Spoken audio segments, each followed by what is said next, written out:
Hello people, never seen this room before. I am in my tent with my fish pond. This is a really big tent. I keep all of my seedlings in here, plus of course my fish pond. And my fish are hiding and the water's dirty. If they come up, I'll switch the camera around and show y'all. But yeah, I got lots of plants here.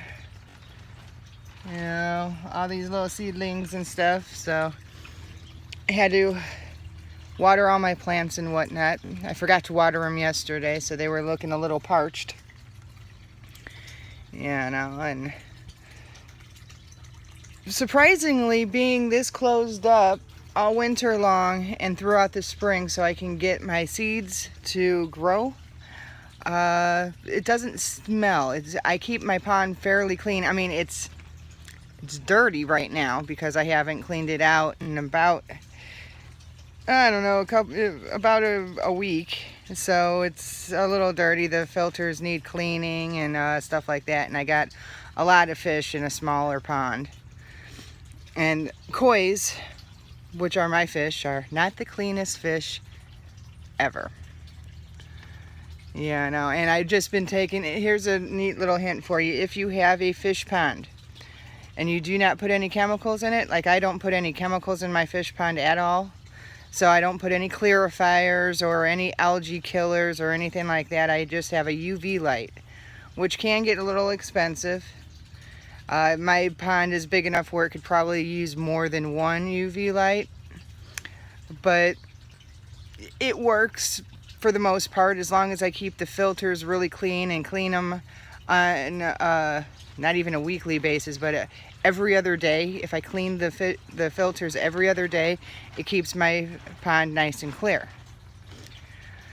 Like I said, it's been about a week because it was too cold, because when I do the fish pond up and I clean the filters and stuff, I actually have to replace some of the water, and the groundwater's just been too cold for my fish. I do have a heater in there, but it's a very small heater, and they're just now getting out of hibernation from over the winter. But if you do have a fish pond and you have seedlings and little plants and stuff like that, what you want to do is, if you don't use any chemicals in your fish pond, use the water from your fish pond, because with all the fish poop and whatever else and the sediments and the algae and everything else, it makes excellent fertilizer. So yeah, try doing that, and I've never had a problem with it. None of my food tastes fishy or anything like that. It's kind of silly to even have to say that, but there you go. Yeah, I know. And it looks like they're popping up a little bit. There we go. Let's see. Here's my fish pond, and there's some of my fishies. I have big koi.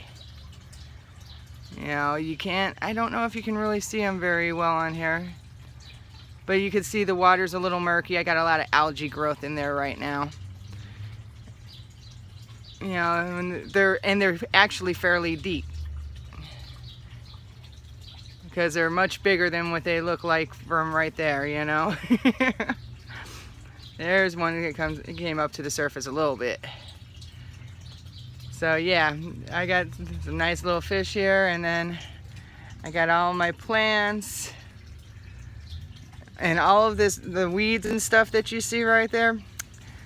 That's all these weeds have been alive since throughout the winter.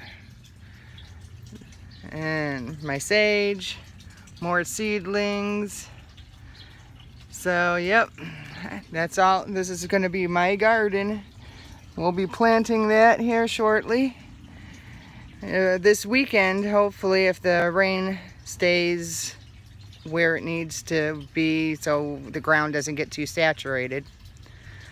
Other than that, I did set up my pool yesterday. Go see that. It's not very far, so here we go. There's my pool. I haven't put up any of the pumps or anything. I filled it up for about 5 hours last night, and I got about 5 inches of water. As you can see, it's a fairly big pool, 24 feet and 58 inches deep. So we're looking at it going, it's probably going to it takes about an hour per inch. An hour per inch, so only 48 more inches to go.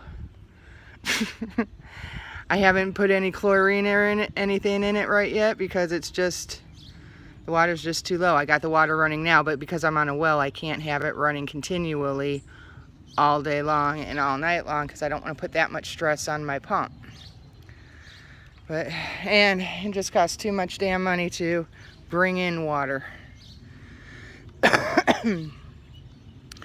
And let me tell you, do not try to set one of these things up when it's windy outside, because oh my God, I mean, oh my God, that was horrible.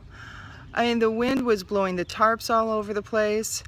You know, when we had the pool finally set up and it was all nice and level, the wind came and gusted it and moved the entire pool over and nothing was level, and we had to re-level everything. And by the end of it, I felt like I was going to cry because it was so frustrating. And then as soon as my husband gets home and he helps me level it out, the wind stops. It's like, you know what, son of a bitch. You know, we would have leveled it again, but by the time, the wind gusted it the last time and moved it, we already had almost an inch of water in it.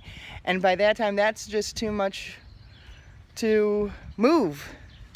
You just can't do it. So I am aching for sure. My back hurts, my knees hurts. Basically, my entire body hurts from putting this pool together. So I'm probably not going to walk today. I'll take my dog out to my yard and stuff like that. I'll just walk him back there if there's no raccoons. We've been having a raccoon problem. But if there's no raccoons back there, I'll take the dog out back and we'll go from there. But I'm going to let y'all go. Y'all have a great day. Try to do something. Do something to make you happy. Okay? So I'll talk to everyone later. All right. Bye.